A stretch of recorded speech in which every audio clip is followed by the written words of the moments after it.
The bitter millionaire in his wheelchair sneered as he watched a group of kids pretending to heal each other in the park. He pointed at one of them and mocked, "Heal me, and I'll give you $1,000,000. The boy stared back without flinching. "Get the check ready," he said. The man burst out laughing, thinking it was nothing but a childish game, until the boy stepped forward, touched his leg, whispered something, and walked away without a word.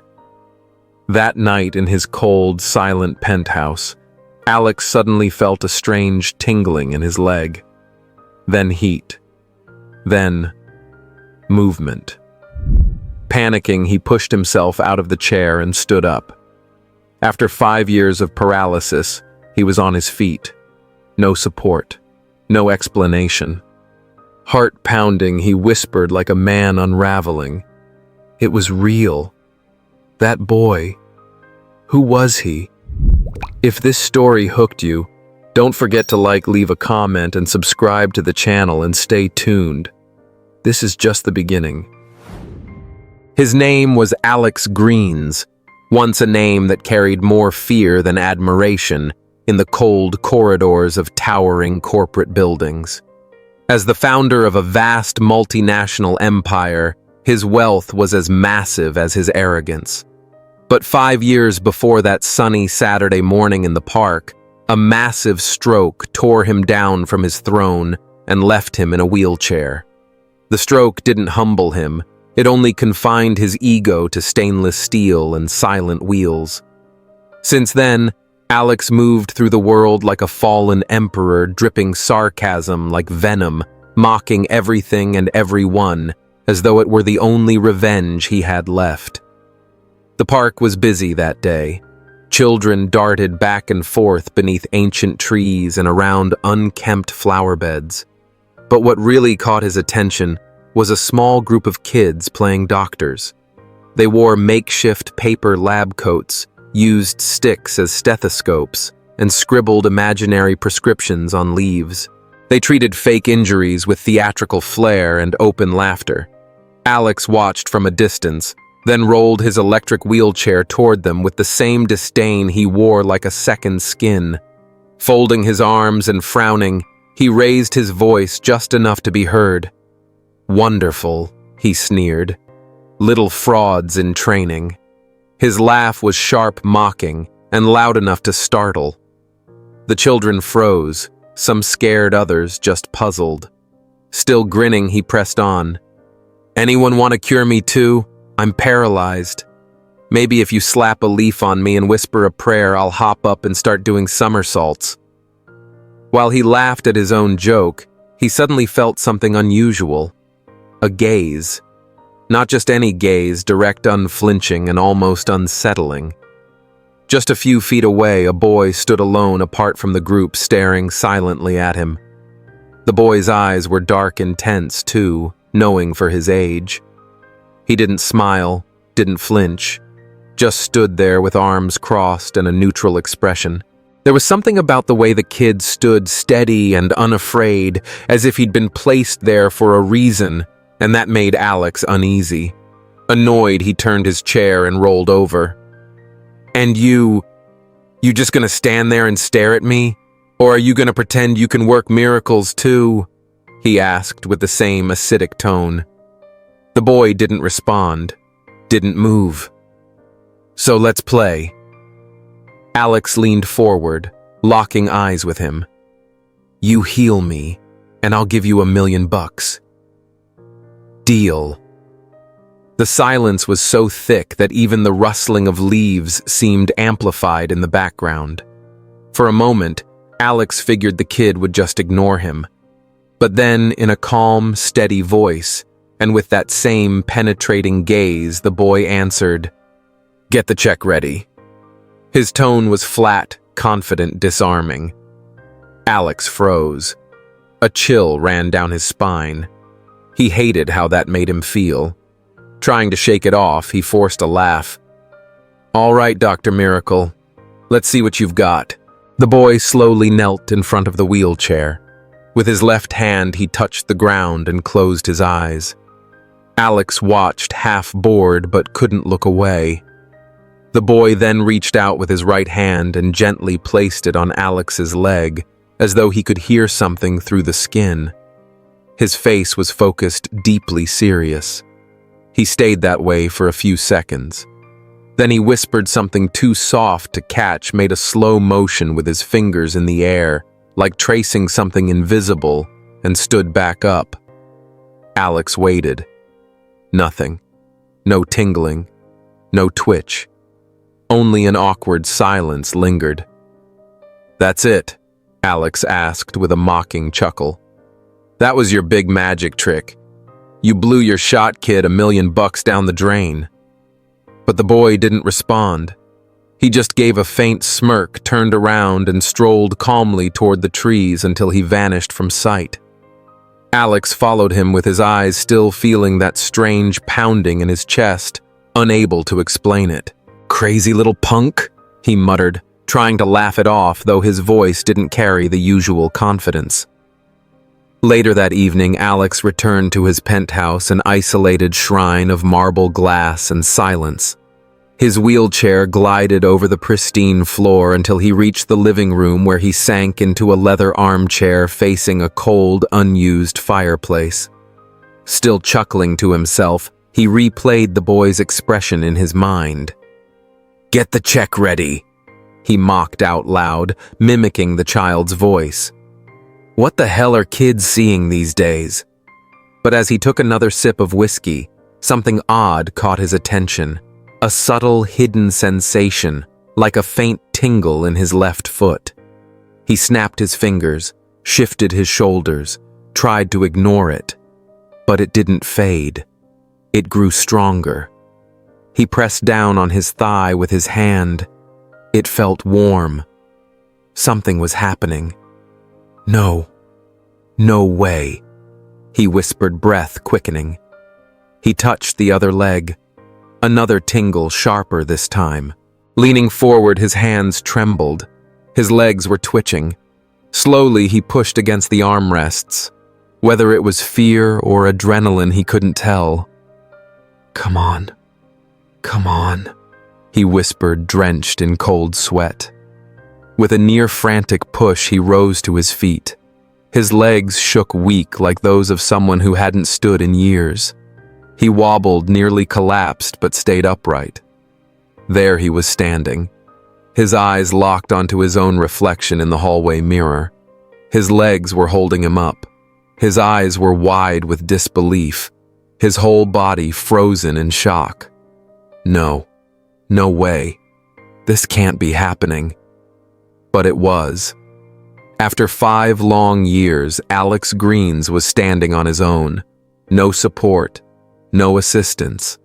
The mocking laughter that used to echo around him was now replaced by a silence that felt almost sacred. And in that storm of disbelief, only one image burned in his mind with unsettling clarity: the boy's eyes and those 3 words, "Get the check ready." From that moment, nothing made sense to Alex Greens. His legs, once as lifeless as a broken man's afterthought, now carried his weight shaky, yes, but undeniably alive. Doctors were rushed in the next day. None of them could explain it. They talked about spontaneous regeneration, rare neuromuscular responses, strange neural stimulation. But no answer satisfied him. Nothing added up. And Alex couldn't stand living in a world that didn't make sense. For the first time in years, he wasn't trying to dominate reality, he just wanted the truth. Real answers. Concrete ones. And only one image remained burned into his memory: the boy's face. The park became his obsession. He returned the next day, and the next, and the next after that. He sat on the same bench watching every child that passed. He jotted down names, took notes on faces, even questioned the parents. The arrogance that once shaped his view of the world had dissolved into something almost childlike, an anxious hunger for understanding. The smugness was gone from his eyes. All that remained was doubt. Who was he? Where did he live? What did he do to me? The questions echoed endlessly in his mind, but no one had any answers. Not the food vendors, not the regulars, not even the other children. No one remembered a boy like that. It was as if he had never existed. A shadow. A ghost. One afternoon, Alex saw a boy in a blue shirt walking past an older woman with gray hair. His heart skipped. For a split second, he thought it was him. He jumped to his feet and rushed over, breathless. "Hey, is that you?" he asked, voice shaking. The boy stared back, puzzled. The woman pulled him close, wary. "What do you think you're doing, sir?" she asked, shielding the boy. "Sorry. I thought he was someone else," Alex replied, backing away, chest tight. It was becoming an addiction, a bottomless pit growing deeper with each passing day. On the rare nights he stopped and took a breath, Alex would stare into the mirror and ask aloud, what if all of this was just a hallucination, a delayed reaction to the meds, some trick my brain played? But no matter how hard he tried to reason it away, there was one thing he couldn't shake the boy's eyes. It was a look that didn't belong to a regular child, a gaze that carried something ancient, as if the boy bore a weight deeper and older than any child should. As haunting as the mystery of the healing was, what truly tormented Alex was that look. Because if it had been real, if that boy was real, then everything Alex had believed in up until that moment had been built on the wrong truths. And it was while he was trapped in that mounting sense of unease that on a cloudy afternoon he overheard a whispered sentence from a man collecting cans on the street. "That boy you described, I'm pretty sure I've seen him. Lives with an old woman in a shelter up north. 96 to 17th of July Street. Out back of an abandoned school." Alex froze. "Are you sure?" The man simply nodded before disappearing down the alley, pushing his cart. Without wasting a second, Alex grabbed his car keys. There was no time to lose. Rain slid slowly down the windshield as he parked in front of the crumbling building. It looked ready to collapse, mold creeping up the walls, cracked windows, laundry strung from makeshift lines on rusted balconies. But the address matched 96 17th of July Street. No signs, no NGO logos, no city aid banners. Just silence dripping water and the faint smell of soup wafting through some forgotten corner of the city. Alex stepped out quietly, swallowing hard. His expensive shoes sank into the mud with every step. He rang the bell and waited. The wooden door creaked open just a crack, revealing an older woman with time-worn skin and sharp eyes. "Yes," she asked, her voice firm. He ran a hand through his rain-soaked hair, trying to steady his nerves. "Good afternoon. My name is Alex Greens. I'm looking for a boy. I think he lives here." Small, quiet, intense stare. He healed me." The woman raised an eyebrow, caught off guard. "Healed you?" "Yes. In the park. I don't know how to explain it, but I have to see him. Please." She hesitated, then opened the door fully. "I'm Carmen. The boy you're looking for is Lucas. I'm his grandmother.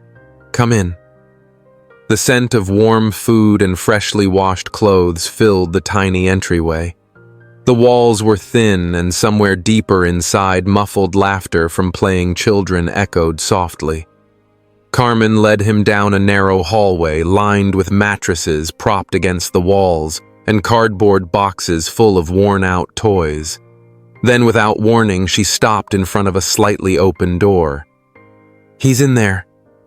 Lucas appeared a moment later. He wore a faded t-shirt and old sandals, but it was unmistakably him, the same boy who had touched him in the park, the same penetrating gaze. Alex stepped forward, his throat dry. "Hi, I'm Alex. I know who you are," Lucas replied, his voice low but steady. "I came to settle my debt." Alex pulled an envelope from his pocket. $1 million. Just like I said, it's yours." Lucas didn't even glance at it. "I don't want your money." Alex froze.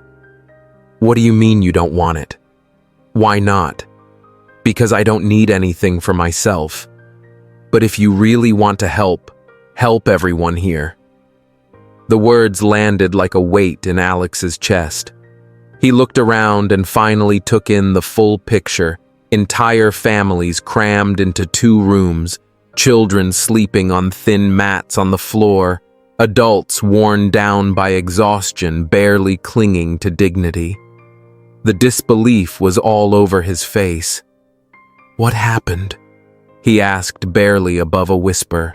"Why are so many people living like this, piled on top of each other?" Carmen stepped forward, eyes locked on his. "Because they took everything from us. One day we still had a community, small homes, but they were ours.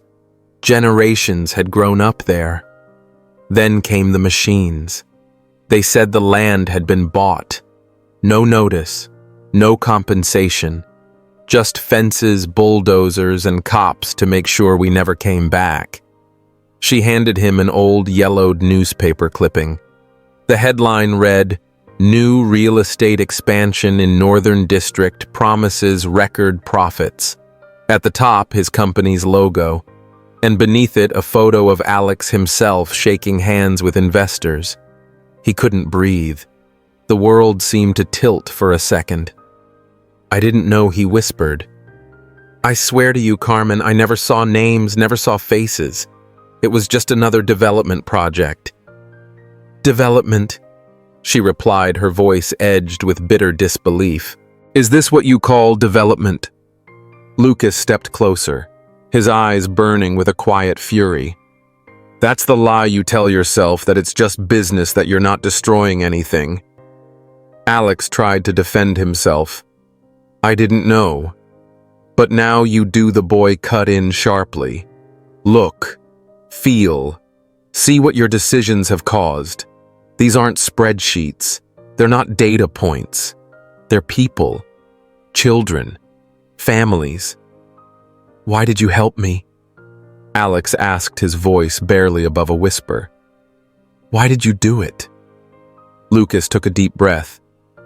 "Because sometimes, even those who destroy still have a chance to fix something." Alex couldn't speak. He just stood there, gripping the crumpled newspaper clipping, as if finally seeing the fractures in a world he'd always chosen not to notice. The adults had gone quiet, and for a moment he was surrounded by children staring at him. None of them spoke. None smiled.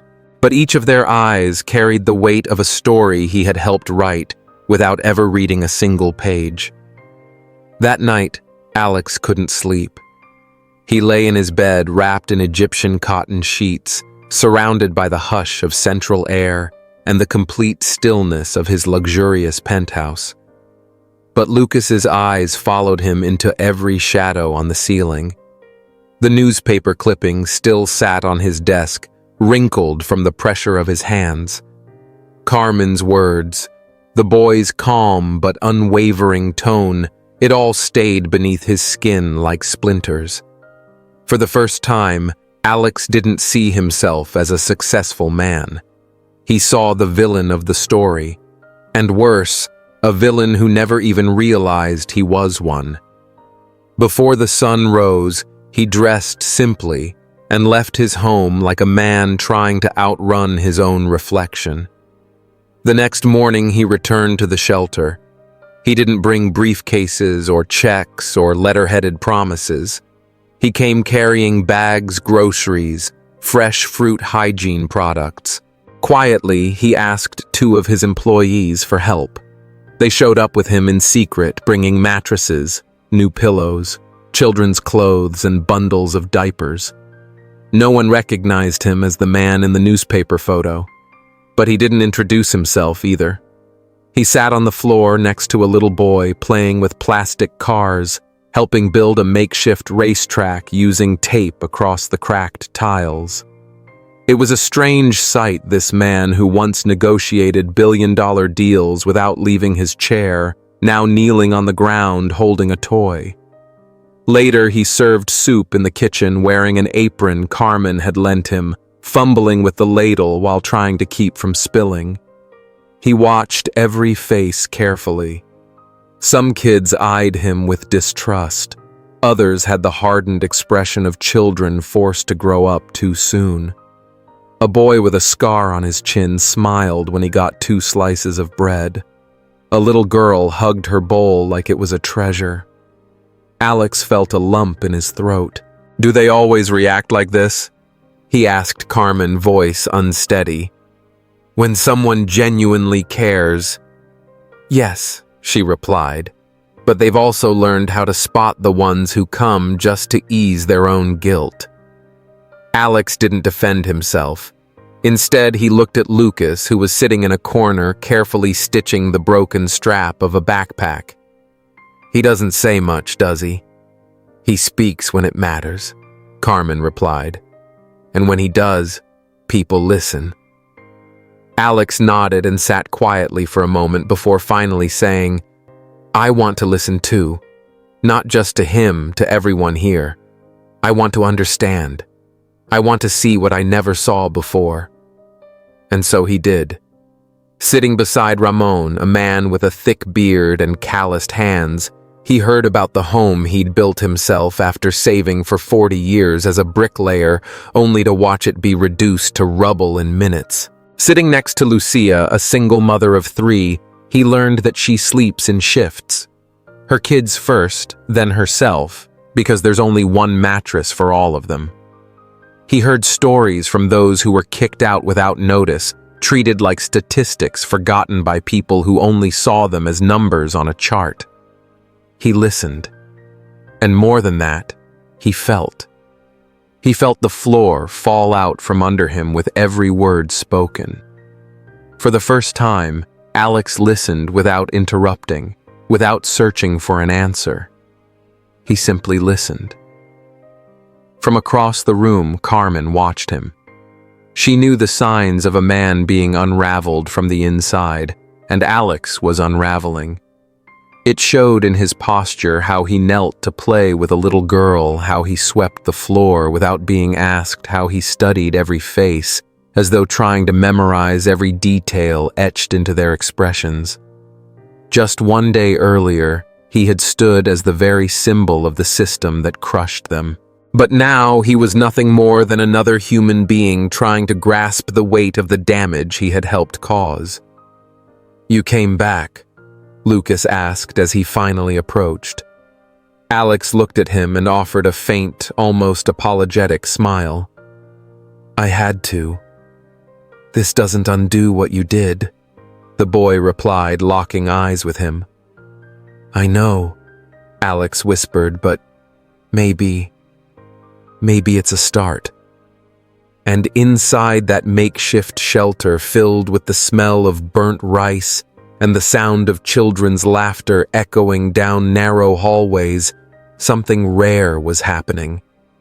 The man who once viewed people as numbers now saw every child, every face, every story, as if each one was a mirror reflecting the moral failure he'd spent years pretending wasn't there. That laughter still lingered late into the afternoon when Carmen, strong, tireless, always in motion, suddenly dropped the pot she was holding. The sharp clang of metal hitting the floor cut through the chatter, stopping Alex mid-conversation with a group of kids. Lucas, who had been drawing with chalk on the terrace floor, turned quickly, startled. "Grandma," he called, eyes wide as he saw her staggering. Carmen tried to speak, but her voice caught. Her hand trembled, her body swayed like a tree before falling. Within seconds, she collapsed to the floor, eyes half open, skin pale and damp with sweat. Lucas rushed to her, dropped to his knees, unsure of what to do except scream. "No, Grandma! Stay with me! Please, stay with me!" Alex reached them moments later, pushing past the children, heart pounding. "Carmen. Carmen, can you hear me?" Lucas had already placed his hands on her chest, just like he had done with Alex days before.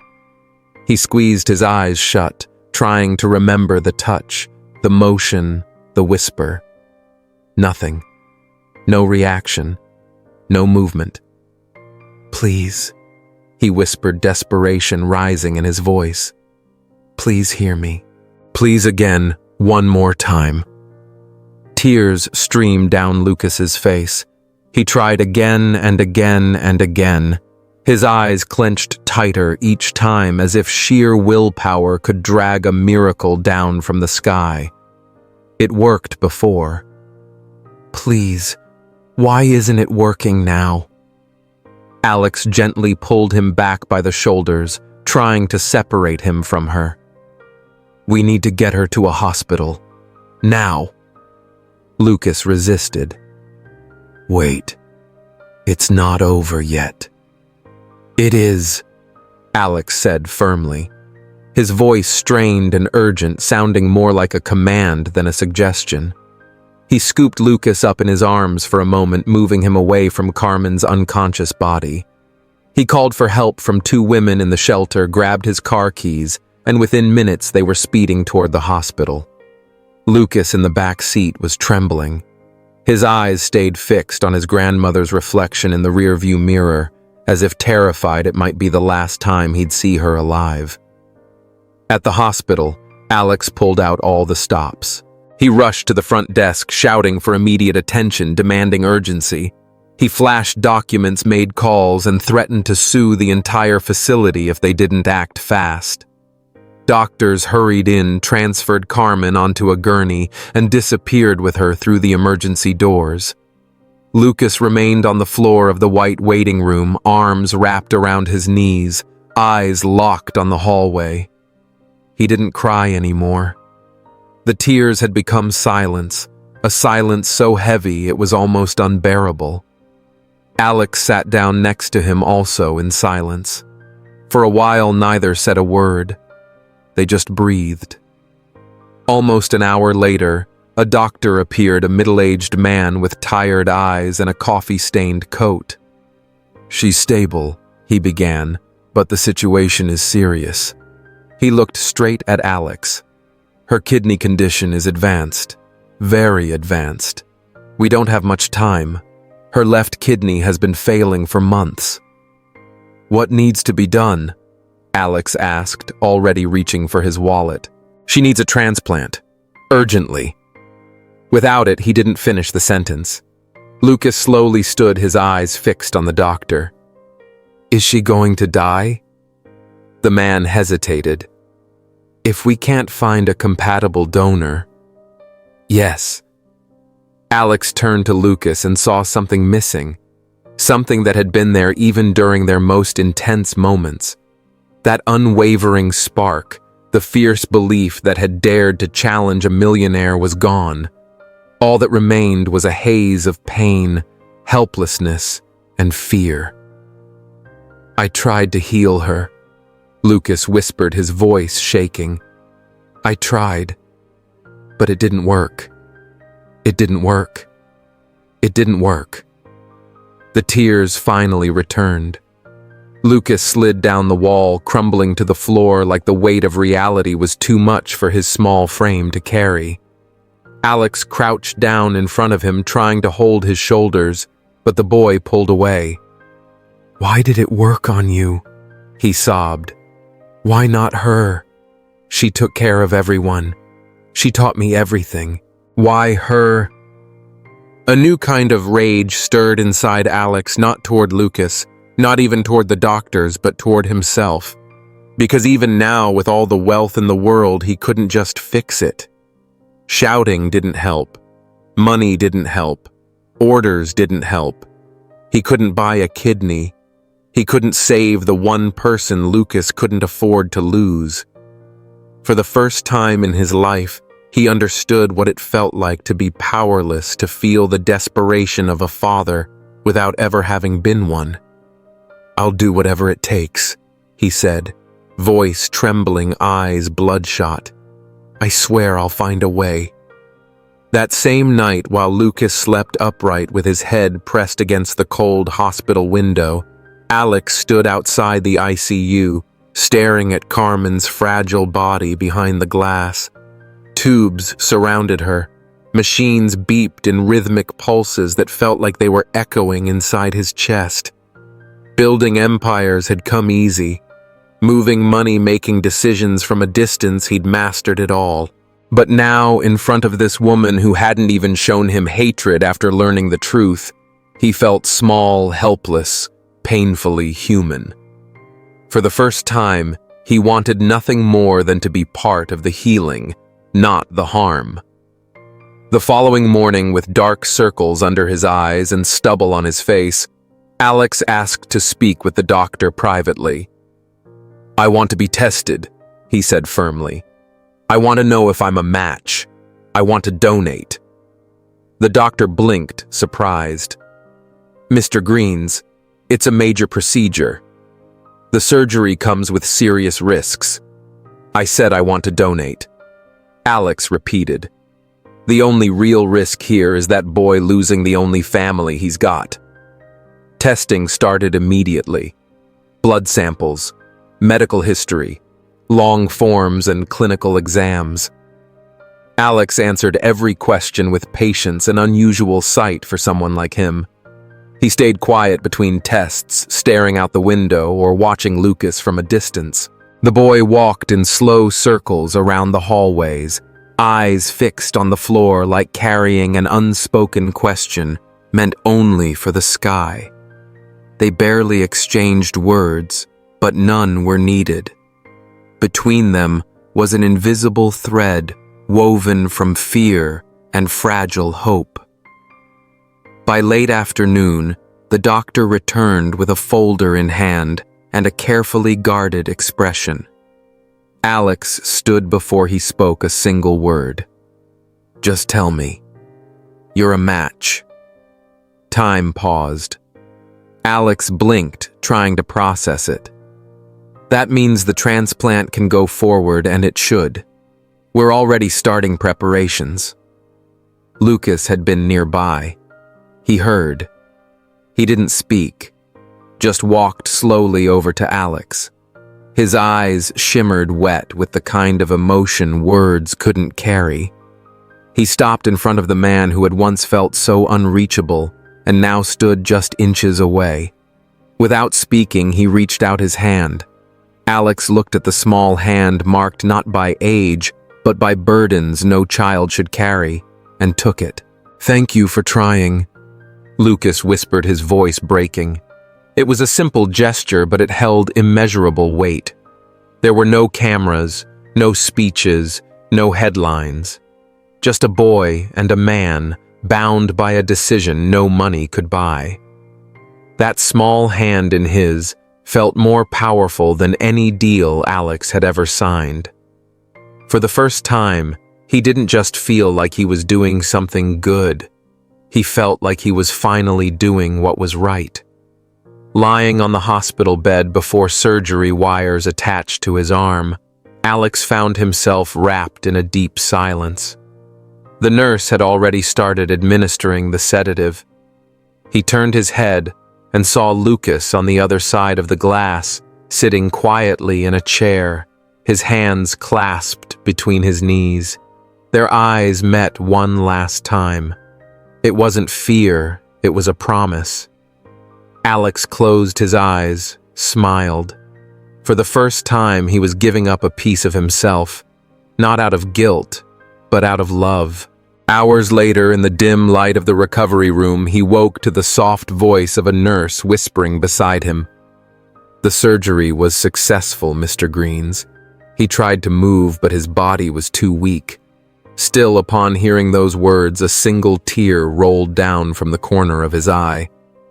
"And Carmen?" he asked. She's still under observation, but she's responding well. We believe she's going to recover." The curtain was slowly pulled aside, and there he was. Lucas, his hair messy, eyes red from crying. He walked in quietly, like someone stepping into a sacred space. He stopped beside the bed and stood in silence for a moment. Then softly he said, "You saved my grandma."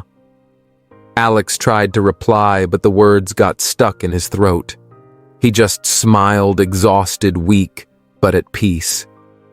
In that small, plain hospital room, no marble, no skyline view, no luxury, Alex Greens experienced the most meaningful moment of his life.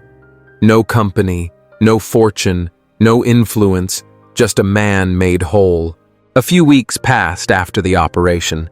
The sun had finally returned to the city, and inside the shelter, still makeshift but more alive than ever, the air felt lighter.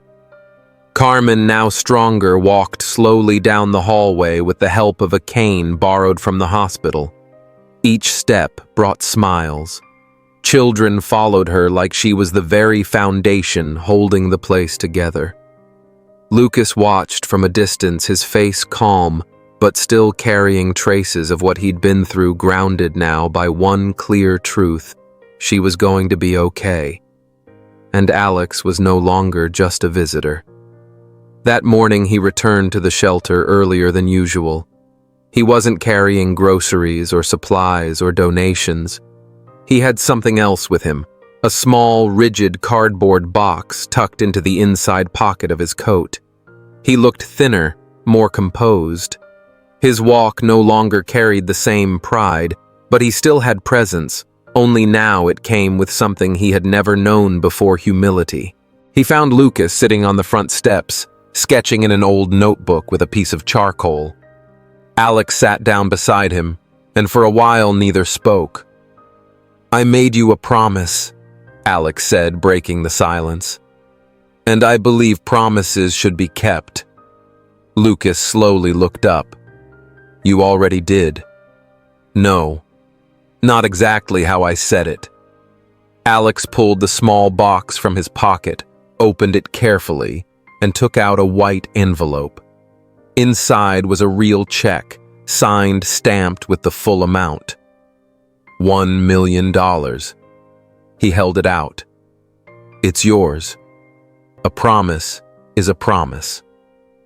The boy stared at the check for a few seconds. His expression didn't change. It was calm, steady, thoughtful. He took the check gently, as if it were something fragile. Alex watched closely, waiting for a reaction. Surprise, joy, rejection.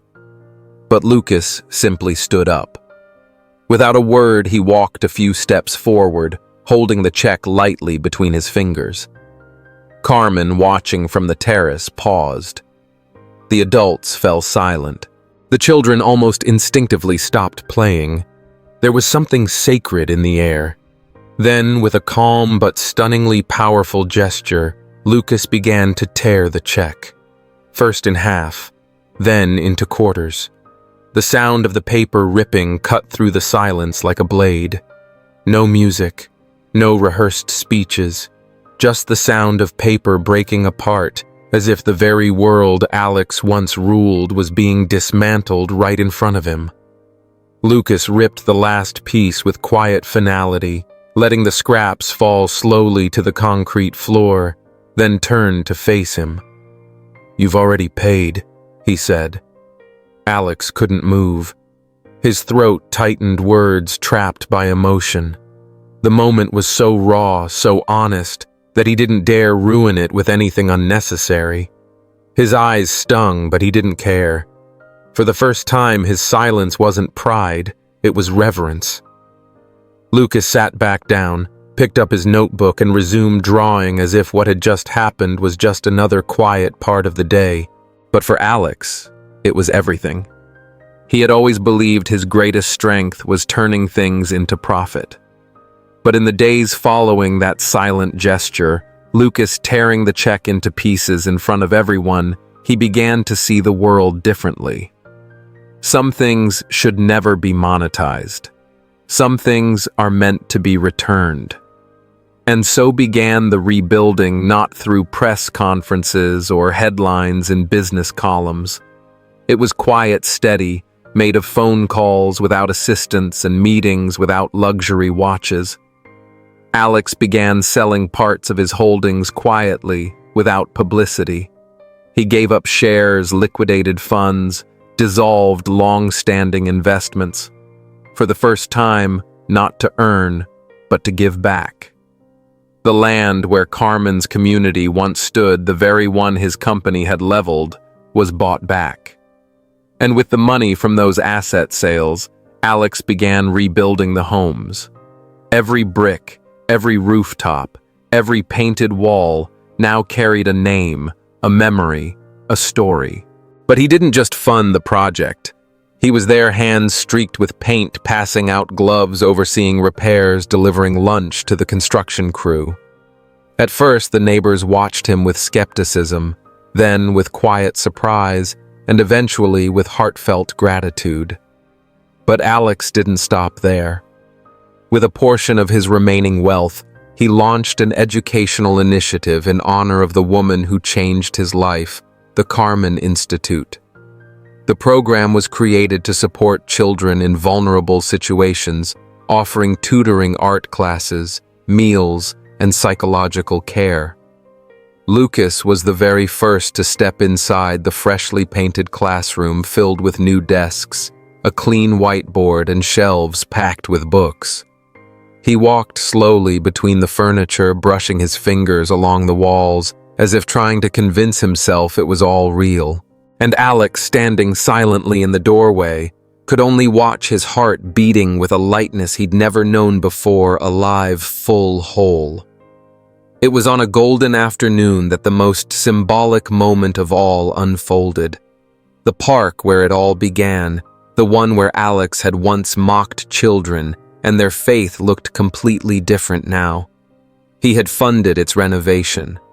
The dusty ground had been replaced with fresh grass, the playground equipment restored and painted in bright colors.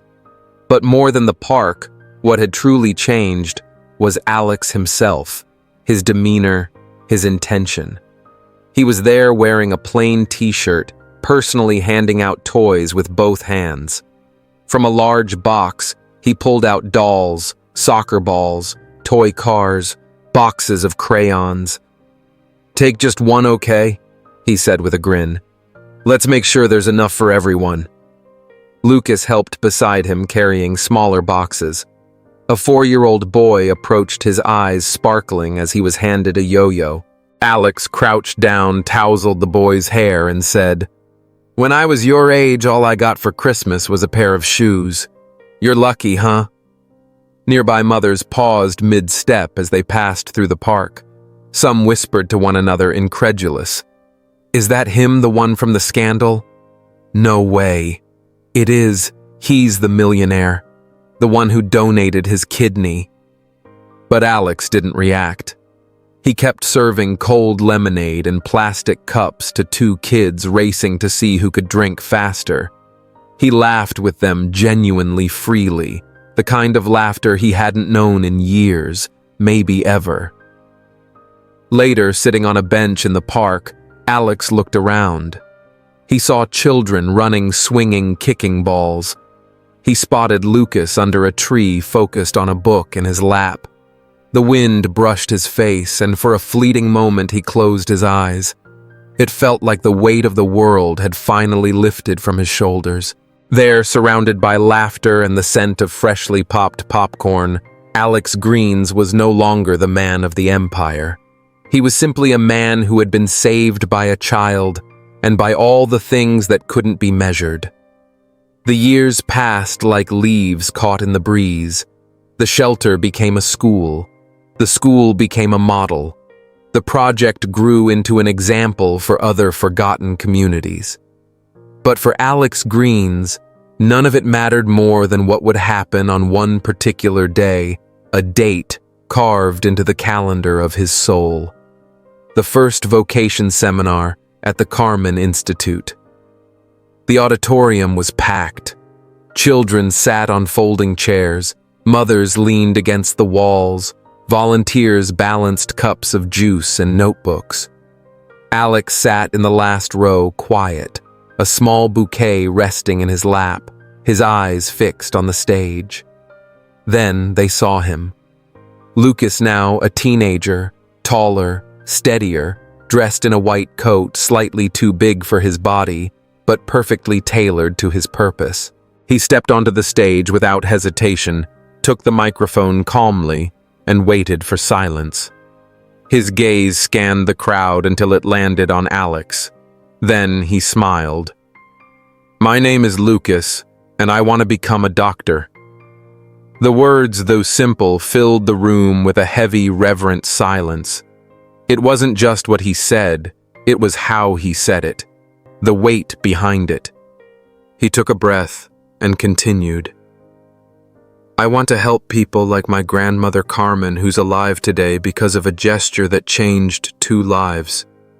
I want to stand beside those who are suffering just like someone once stood beside me.